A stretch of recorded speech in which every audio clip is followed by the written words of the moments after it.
So what's the day in the life of a homeless person, right? Well, their main goals are to find a place to sleep where it's not going to be rained on or snowed on or going to be beaten on or told you can't sleep there because it's loud and harassed by the police and blah, blah, blah. So number one. Priority number two is getting food or money or both. Food sometimes is given to us, sometimes it's not. Sometimes it's provided for us, sometimes it's not.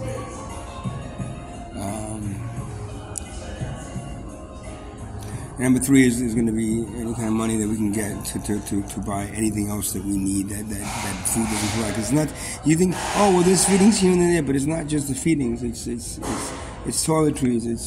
It's anything else we need. It's a new pair of socks. We can't, we got to do our laundry. If we can't do our laundry, what do? We need a new pair of socks, right? And we throw the whole socks away. I mean, homeless people throw away clothes a lot because they can't afford to wash them. So they just, eventually they'll just buy another pair or something or other, or hopefully somebody will give them, a bag full of clothes or something, and they'll sort through that and find some clothes in there. Number three. And anything else that they need to survive, during the day. It's expensive. Everything you do is expensive here. The cheapest piece of food that I can buy. Well, yeah, I can buy those $1.25, $1 treat, those luncheonettes, the luncheons, those things that you give to kids to bring, they have put them in their little lunch box.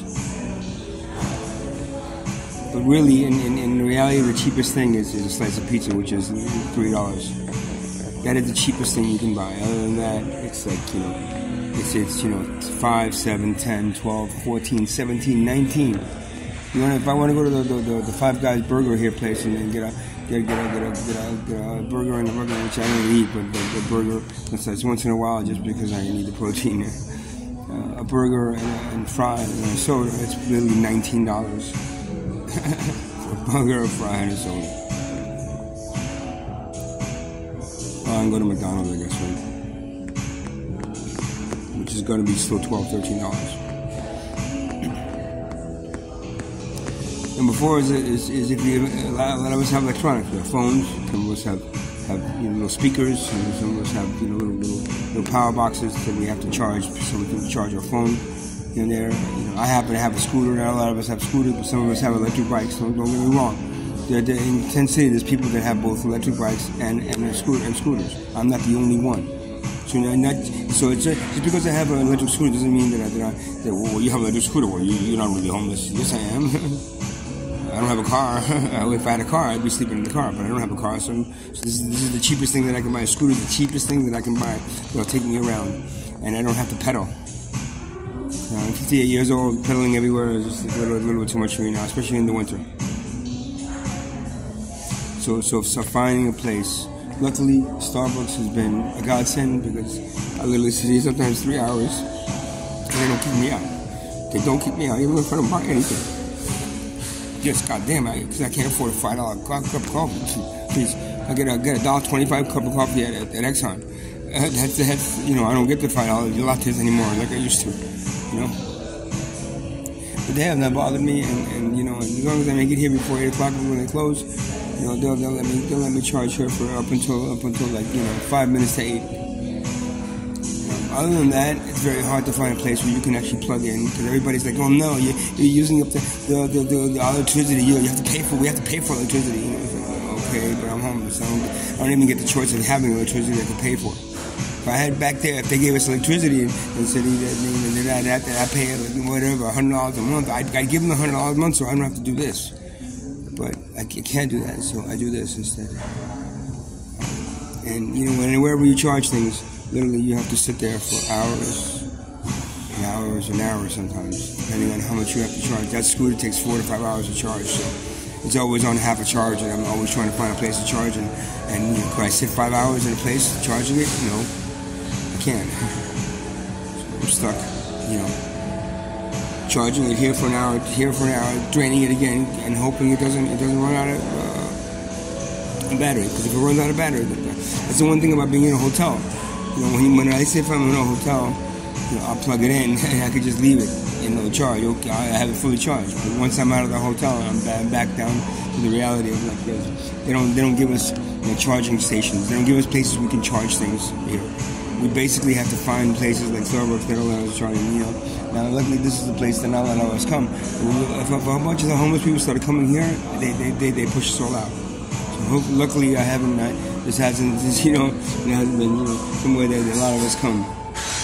But I come, and now that I'm saying it, I might get an influx tomorrow. There might be 20 homeless people trying to charge me. And they'll just throw us all out. Right?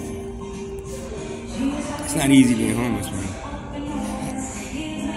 It's not easy being on the power level. I do make a disability money, but it's not enough to survive in this society. I do not make enough to pay the rent now.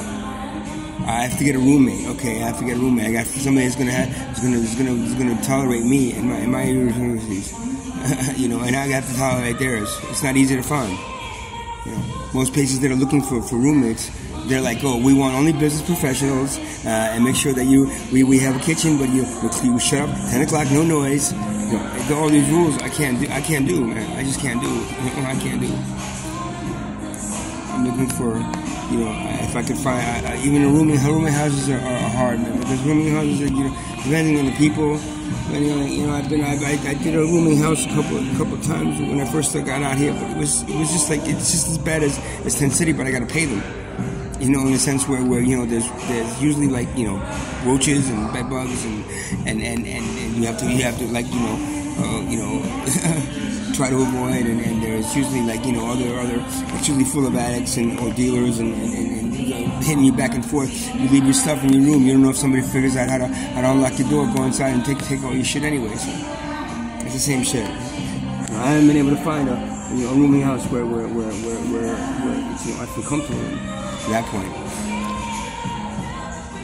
Those go quick, and then the other ones that are left over is the ones that good luck if you survive them.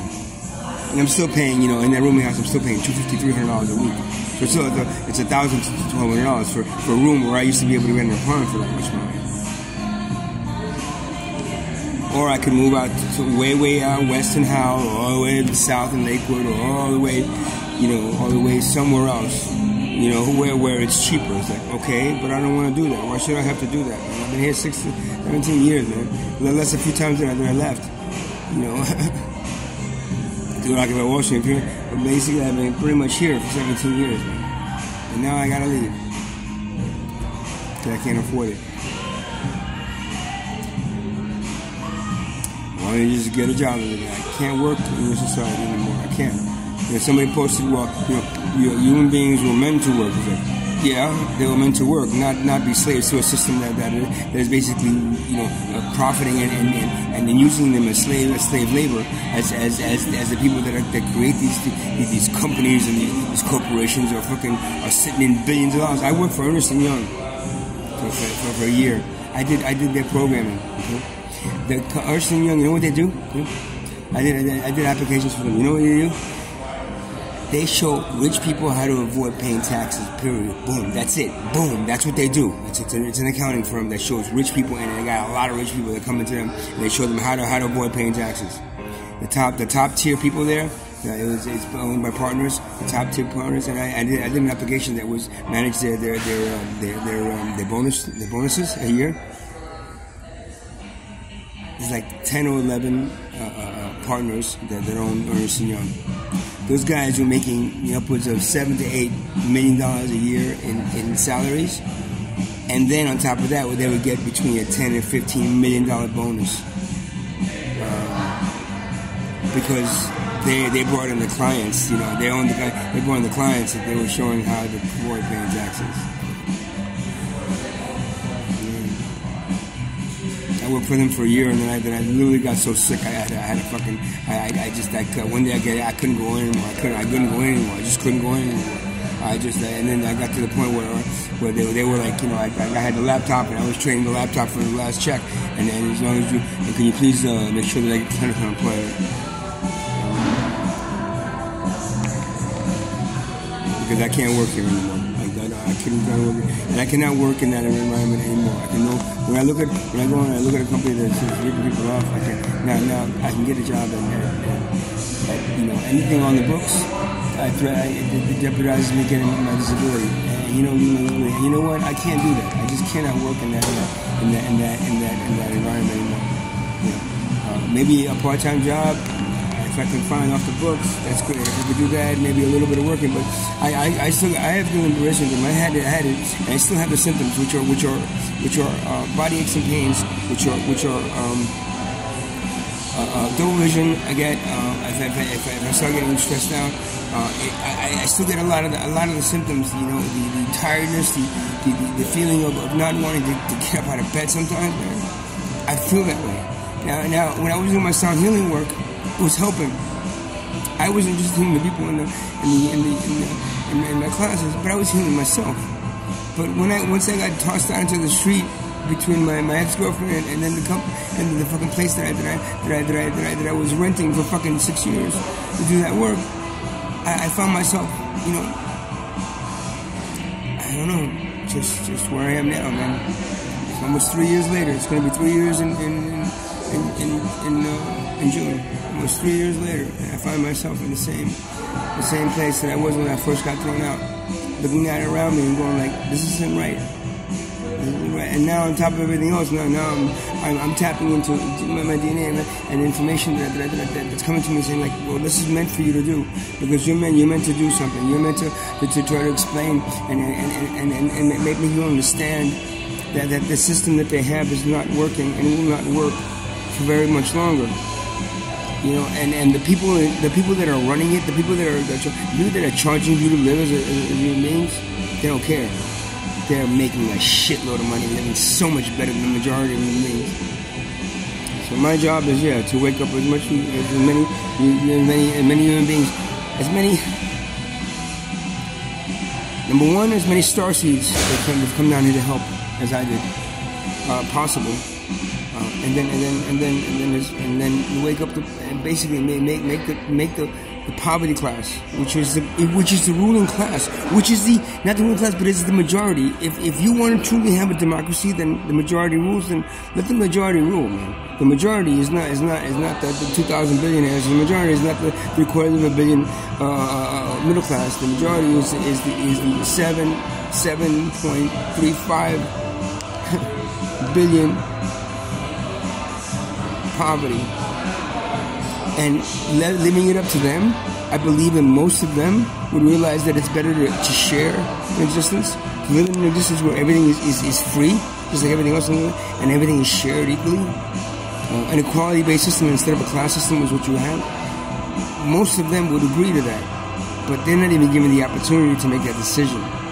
They're not even given the opportunity to. Well, they could just vote. It's like, vote for what, man? Vote for one rich guy or another rich guy?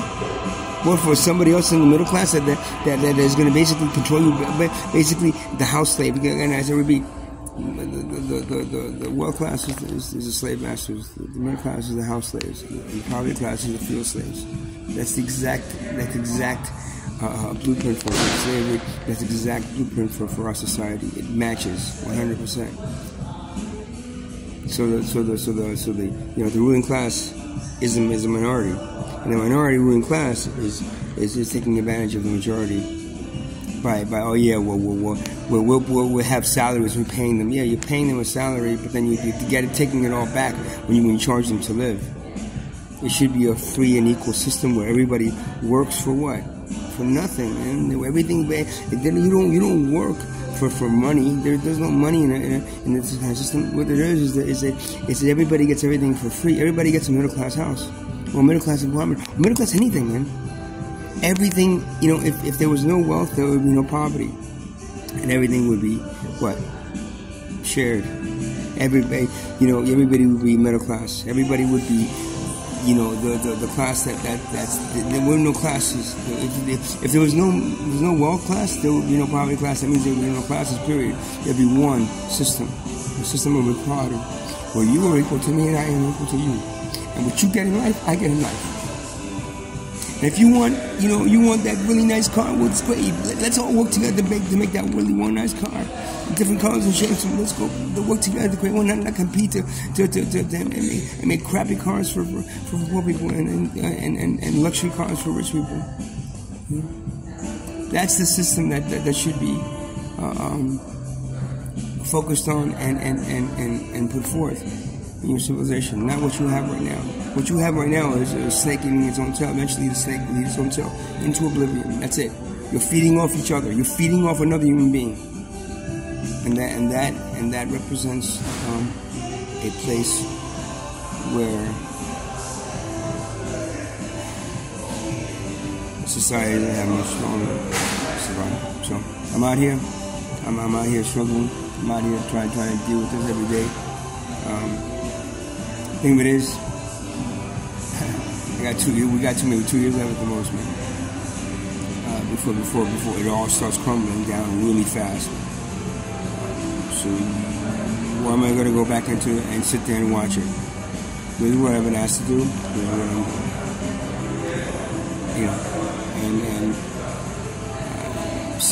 seeing it from the poverty side, because I was making decent money as a programmer. I was making these even like when after I got my disability, I had the sound healing shop. The sound healing work that I was doing, it was paying for the rent there, and I was healing myself, and I was getting my disability, but I was paying half a mortgage, not which is $750, not $1,900, which is the majority of my disability money. And then I have to go out and try to find more work, and then what am I going to do for the rest of the things that I need? What am I going to do for the rest of the things that I need? Huh? Go out and work extra. If I work too much, then they'll take my disability away because I'll be working. But I can't do that. I literally, if I sit down in an office and somebody starts telling me, walking me orders, I'm going to be fuck you. I'll get up and walk out because there's nothing you're giving me but money throwing in my face. There's nothing that you're giving me that's helping me. The money you're throwing at me, you're just gonna ask for it back, and then I'll be left with pennies in between. And that's your emancipation, right? That's when the slaves were freed. They weren't freed. They were then given jobs, but then they were charged for everything. So it was exactly the same thing, except they have a few pennies in between, in the middle, to be able to spend, and then they feel like they're free. There's no freedom here. This entire civilization is enslaved by a wealth class that you promote, you look up to, and you want to be like. The thing of it is, you'll never be wealthy. There's only a small handful of human beings, 1% of the human population that's wealthy. The rest of you are supporting that wealth, which is what the middle class supporting, and getting a little trickle down money, and then you have the majority of the poverty class either are supporting it or just sitting there fucking going like, what the fuck, man? They still charge me. I'm not making any money. They still charge me for live. It is just as expensive, if not more expensive, being out here homeless than it is out there. The thing is, I don't have a chance to go back to that, and I don't want to go back to that. But it is expensive. It is very expensive being out here. I don't have refrigeration. I don't have refrigeration. I don't have the comforts of electricity. I don't have the things that which means I have to buy things and I have to eat them right away, and I have to buy fast food or buy very expensive food, and all that goes, man. All that goes. So that's my take on homelessness for the day. Take it as you will. I wasn't gonna make anyone busy, but you know what? Someone gave me a little bit of cash yesterday, so at least I was able to eat last night. But but now it's the same thing. It's the same thing every day. It's the same thing, man. Every day it's me trying to figure out what exactly I need to do to survive. All those things. Those things that I brought up in the beginning. So, thanks again to Starbucks for not throwing me out yet. They'll be throwing me out soon. So.